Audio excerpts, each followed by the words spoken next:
All right. Here is from the Brahma Samhita. According to Prabhupada, Brahma Samhita is even higher than Srimad Bhagavatam. Srimad Bhagavatam is the topmost cream of Vedic literatures, but Prabhupada says that Brahma Samhita is even more exalted. So here is the verse which gives us the proper understanding of Ganesh. Yat pada palava yugang vinidhaya kumbha dvandave pranama samaye saganadi raja vignan vihantu malamasya jagat trayasya. Everybody, Govindam Adipurusham Tamaham Bhajami. Translation, please repeat.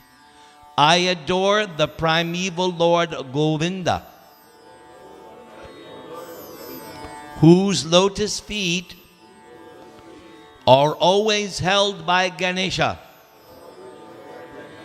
upon the pair of tumuli protruding from his elephant head, in order to obtain power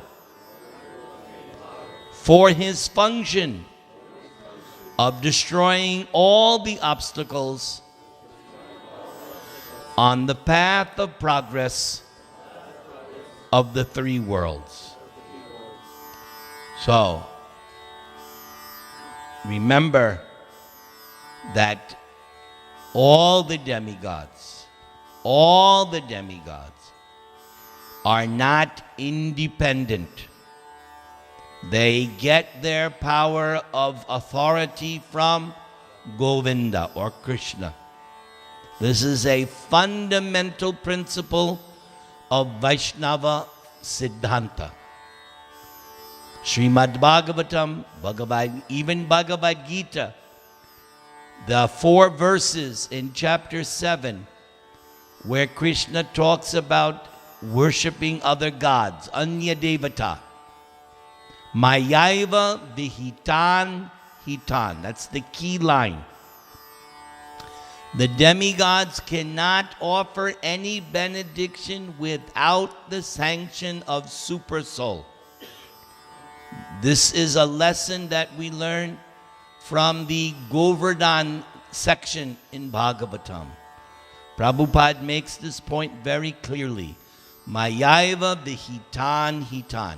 That actually the demigods' benedictions have to be approved by Krishna in the heart. They are not independent like that. Very important point. Purport by Srila Bhakti Siddhanta Saraswati Thakur Maharaj. He writes, the power of destroying all obstacles to mundane prosperity has been delegated to Ganesh, who is the object of worship to those who are eligible to worship him. You know what Prabhupada once told his disciple Gargamuni? Gargamuni told Prabhupada, Prabhupada, I want to make lots of money for the movement, so I want to worship Ganesh because all the Hindus are telling me that if I worship Ganesh, I'll become fabulously rich. Prabhupada said, yes, you can worship Ganesh, but I want $50,000 every day. Meaning, what are you trying to do? You think that you're that kind of person? Just chant Hare Krishna. So, Bhakti Siddhanta says are eligible to worship him. He has obtained a rank among the 5 gods as possessing mundane quality. The selfsame Ganesha is a god, small g God, in possession of delegated power by infusion of the divine power. All his glory rests entirely on the grace of Govinda. All right? So that's the lesson for now. Now let's go back to Bhagavad-Gītā, the Song of God. Everyone should have their Bhagavad-Gītā. Please, if you don't have, please go there. We are studying chapter 17, Divisions of Faith. And let's see, who can answer this basic question?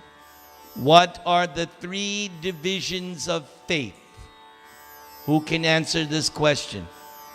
What are the 3 divisions of faith? Yes? Faith in the mode of goodness, passion, and if you were to add a 4th one, it would be faith in pure goodness. Very good. Are we ready for text 5 and 6 of chapter 17? Please repeat. Ashastra vihitang ghoram tapyante ye tapojana dambhahankara sangyukta kamaraga balanvita karshayantak sharirastang bhutagramam achetasaha Mam chaivantak sharirastham tan vidya asura nishchayan. So just for those who may want to know, chanting the Sanskrit shlokas is purifying. It elevates the consciousness because Samskrita, it is a purification. The Sanskrit language itself is a purifying process. It elevates the consciousness. And recently, somebody said, Sanskrit is the perfect computer code. Some scholars said like that. It is perfect for computer code. And those who are followers of Prabhupada, they understand that Sanskrit is the mother of all languages. And look at the world. Argentina. There's a country called Argentina. Scandinavia. Right? Skanda. Now, here's another one. Germany was known as Deutschland, Deutschistan. Deutsche. You know what Deutsche means? Demons. Huh? Kandar comes from Gandhar. So many like that. All right. Let's go. Word for word. A shastra, not in the scriptures. Vihitam, directed. Goram, harmful to others. Tapyante, undergo. Ye, those who. Tapa, austerities. Jana, persons. Dambha, with pride. Ahankara, and egoism. Yes. When Krishna chastised Indra, Krishna told him, Indra, you're Indra only because I allow you to be Indra. And I can take it away anytime I like. Just like children. Your parents give you so many things. But if you become nonsense, the parents will take away your things. Like in the past. I know one family, the boys were not being good. So the father said, Narantara, what should I do? Take away the TV. Take away the video games until they rectify. Did it work? Yes. It worked. Yes. So Krishna told Indra, I can take away anyone's opulence and power at any time. So Krishna said, okay, Indra, you can go back You can be Indra, but don't be Indra with egoism or egotism. Remember who you work for. Remember who you work for. All right, let's continue. Sangyukta, engaged. Kama, of lust. Raga, and attachment. Bala, by the force. Anvita, impelled. Karshayanda, tormenting. Sharirastam, situated within the body. Bhutagramam, the combination of material elements. Achetasa, having a misled mentality. That is exactly what Indra accused the residents of Vrindavan. When Indra got angry, he said to the clouds, Sangvartaka, he said, these residents of Vrindavan have become misled by this over-talkative child who they call Krishna. Just see his arrogance. Over-talkative child? Yes. So, Krishna showed Indra, over-talkative? Lifted the Govardhan hill. Then Indra realized, I put my foot in my mouth. Indra had to come down and apologize. Krishna was standing and Indra came very carefully and begged forgiveness. Mam, me, cha, also, eva, certainly, anta, within, sharirastam, situated in the body. So, according to chapter 13 of Bhagavad-Gītā, there are two persons situated in the body. What are they? Atma, are they the same? Who says, okay, there's a class of philosophers who say, yes. The Mayavadis say they're the same. But Bhakti Vedantas say, they are simultaneously one and different. And according to Krishna in chapter 13, what is the difference between Atma and Paramatma? According to what Krishna says in chapter 13.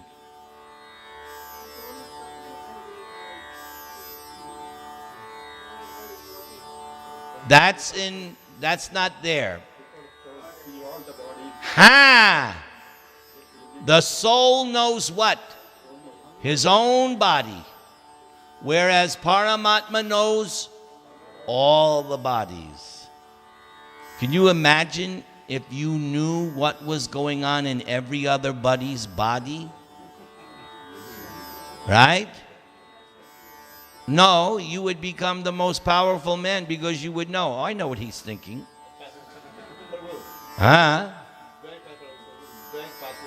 Yes, you would know. That's right. Talk about virus, computer virus.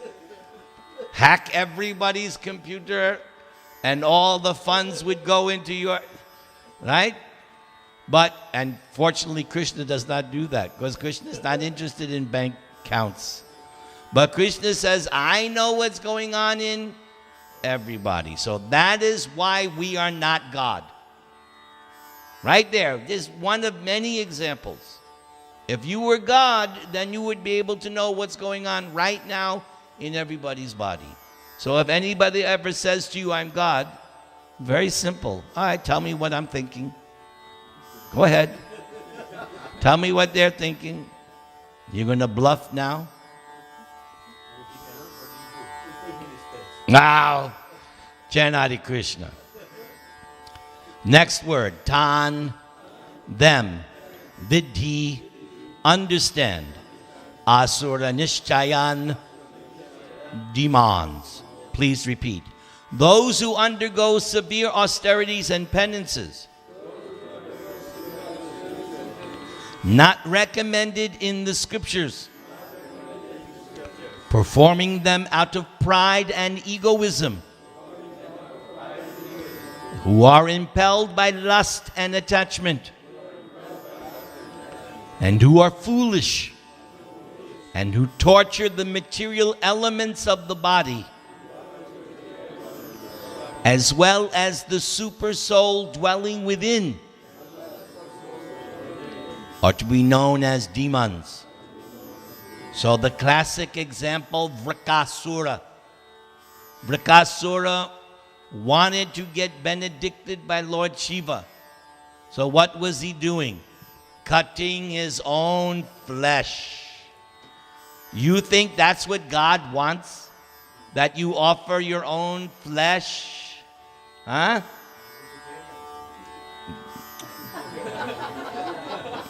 He's vegetarian. Then when Lord Shiva did not come, what was Vrikasura about to do? Cut his own head off. What a stupid demon. Huh? Finally, Lord Shiva came, not out of any reason other than just normal compassion. What a fool. Because Lord Shiva is very easily pleased. Some milk, some Ganges water, I think the leaves of a bilva tree. Very easy. But this foolish demon, and then when he got the benediction of Lord Shiva, what does the rascal want to do? Kill the person who gave him the benediction. Just see. Somebody has just given you a gift, and now I want to kill you. That is the lowest class of human being. Kill the person who just gave you benediction. Why? He wanted his wife. Total rascaldom. But Krishna came and saved the day by bewildering Vrikasura. Krishna is very smart. Lord Shiva ran, took shelter. So Krishna appeared as brahmachari. See how Krishna preaches. Oh, Vrikasura, I know that you are the son of Shakuni, not the same Shakuni. Different Shakuni. So he appealed to him. Oh, he knows my father. And then Krishna knew he's a demon, so he's in the bodily concept of life. Oh, you must be very tired. Take rest. And yes, anyone in the bodily concept of, yes, I'm tired. So Krishna calmed, and then Krishna put his mystic power over Vrikasura. First he had him calm him down because he was angry. He was chasing Lord Shiva, going to kill him. But Krishna calmed him, mesmerized him. And he said, you know, Vrikasura, recently Lord Shiva lost his wife. He's not in sane mental condition. I really don't think he gave you that benediction. I think you should try it on yourself first. Then you'll see it won't work. Then you can kill Lord Shiva. By this time, Vrikasura was bewildered, like a man. If a man comes in front of a naked woman, he becomes bewildered immediately. How did the demons react when they saw Mohini Murti? They became totally bewildered, yes? So much so, they said, we'll do whatever she says. Men are easily bewildered by woman. Why? Men are what? Butter. Women is fire. Be careful. They are more powerful. You young boys especially, when you go to college, you will meet many such powerful, and they'll bewilder you. So Vrikasura was convinced. He put his finger on his head. Krishna saved Lord Shiva. All right, let's look at the purport. Are you ready? Okay. But you know I'm not going to be able to answer. Yes, but you know anyway. I'll try. What do I know? There are persons who manufacture modes of austerity and penance which are not mentioned in the scriptural injunctions. For instance, fasting for some ulterior purpose, such as to promote a purely political end, is not mentioned in the scriptural directions. The scriptures recommend fasting for spiritual advancement, not for some political end or social purpose. Persons who take to such austerities are, according to Bhagavad-Gītā, certainly demoniac. Their acts are against the scriptural injunctions and are not beneficial for the people in general. Actually, they act out of pride, false ego, lust, and attachment for material enjoyment. And by such activities, not only is the combination of material elements of which the body is constructed disturbed, but also the Supreme Personality of Godhead Himself living within the body. Yes, you can read how many movie stars and athletes, they do all this intense fasting and take so many things to get their body quickly in shape for the role or whatever. But it's simply a disturbance. And many of them, by doing these crash diets, they're actually damaging the organs of the body. Sometimes they even die because it's such a drastic thing that they're doing. It's not normal. They are not mentioned in the Vedic literature. A demoniac person may think that he can force his enemy or other parties to comply with his desire by this method. But sometimes one dies by such fasting. These acts are not approved by the Supreme Personality of Godhead. And he says that those who engage in them are demons. Such demonstrations are insults to the Supreme Personality of Godhead because they are enacted in disobedience to the Vedic scriptural injunctions. The word achetasa is significant in this connection. Persons of normal mental condition must obey the scriptural injunctions. Those who are not in such a position neglect and disobey the scriptures and manufacture their own way of austerities and penances. One should always remember the ultimate end of the demoniac people as described in the previous chapter. What was that ultimate end that was outlined by Krishna in chapter 16? What happens to the demons? They go to the darkest, they go to hell. That's what Krishna said. Consequently, they will live by demoniac principles life after life without knowing their relationship with the Supreme Personality of Godhead. If, however, such persons are fortunate enough to be guided by a spiritual master who can direct them to the path of Vedic wisdom, they can get out of this entanglement and ultimately achieve the supreme goal. So this is a reminder to us that we are to become spiritual masters. As Krishna told the Kurma Brahman, whoever you meet, whoever you see, what? Krishna Upadesh. Tell them what Krishna says in Bhagavad-Gītā. Tell them what has been said about Krishna in the Bhagavatam. In this way, become Guru. Yes, very famous verse. You can all become Guru. Yes, Ved. Preach. And preaching is simple. Get someone to chant Hare Krishna. get someone to take a book or tell them something about Krishna. And what do we learn from Bhagavad-Gītā? Anyone who does that, what does Krishna say about someone who preaches? Most dear, and no one will ever be more dear. Yes, Radha Krishna Das has a question. Yes?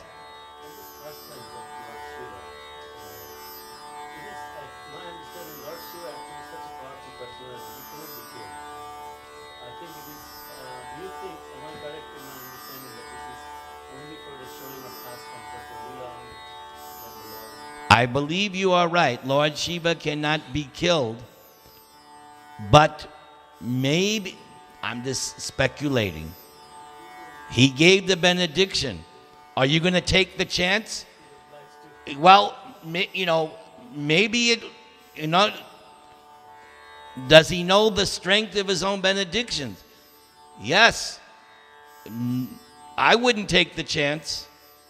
Right? As I said, that is correct.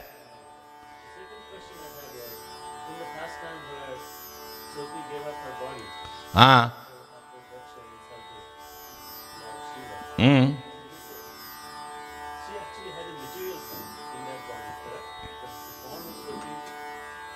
Well, doesn't she always have a material? She's the material energy. Huh? Yes, but how can you say it's not a material form? It's a material form, an invincible material form. But she's not spiritual. Any form of Durga, correct?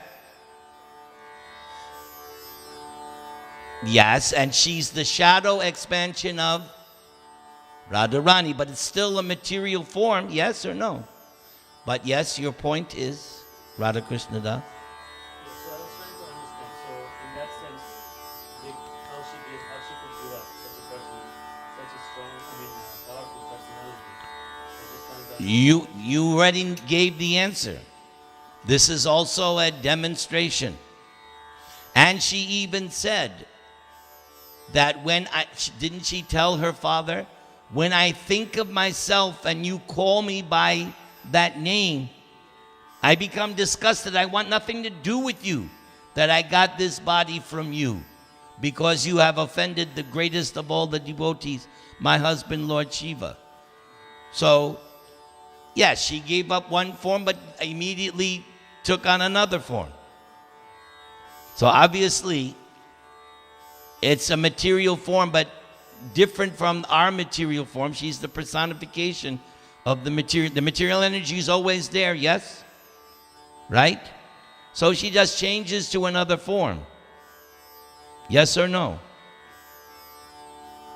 other question I have is, with regard to Lord Shiva, in that sloka, it says Vaishnavanam Jatasandhu. Aha. Best of the Vaishnavas. Yes. In that sense, according to your understanding, is he the best of? Who is he being compared to? All the other devatas. So because he's the most powerful of all the demigods, and because he's teaching Shuddha Bhakti, Yes. why he's the best of the devotees? Yes. Can you think of any other reason? I can think of many other devotees who according to Rasa Tattva, are greater than Lord Shiva. For example, Uddhav. For example, Yes. so Yes. specialized meaning to the statement is The context is the other devatas. That context. But they're not pure devotees. no, they're sakama devotees, full of material. They're not pure devotees. Lord Shiva is a pure devotee. He also has his own sampradaya. He's acharya. You know? Okay, first of all, sometimes Lord Brahma is Vishnu. So is Lord Shiva. That is also true. I've read many times that sometimes living entity, when there is not a perfect person within the Jiva souls who can take the position of Lord Shiva. Wait. Now, okay, stop. Wait, that I've never read. Okay, I've never read that a jiva can become Lord Shiva. Okay, this is new for me. Because my understanding is that Shiva's in between.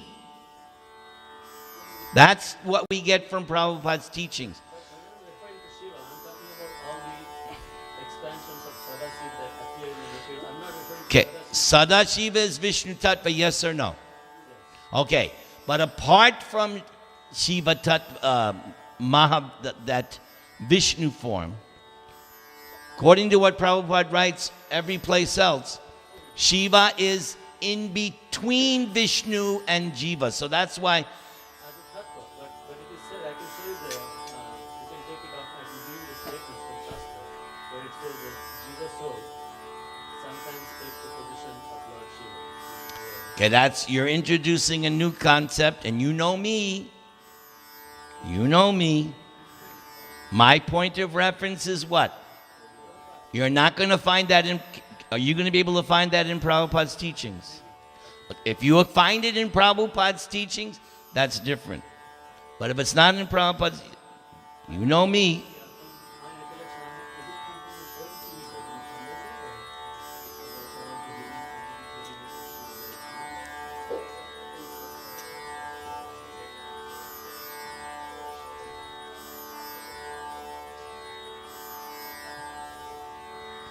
Okay, like I said, you know me. It's got to be from Prabhupada. It's fine. That's a good. Okay, well, all I can tell you was what I understand. My understanding is a jiva cannot become a Shiva because it's in between. It's its own categories, unique, special. He's not Vishnu, he's not Jiva. That's what I learned from Prabhupada's books. Separate category. Brahma is different. Yes, you can become a Brahma by 100 births perfectly following the Varnashram system. Good luck.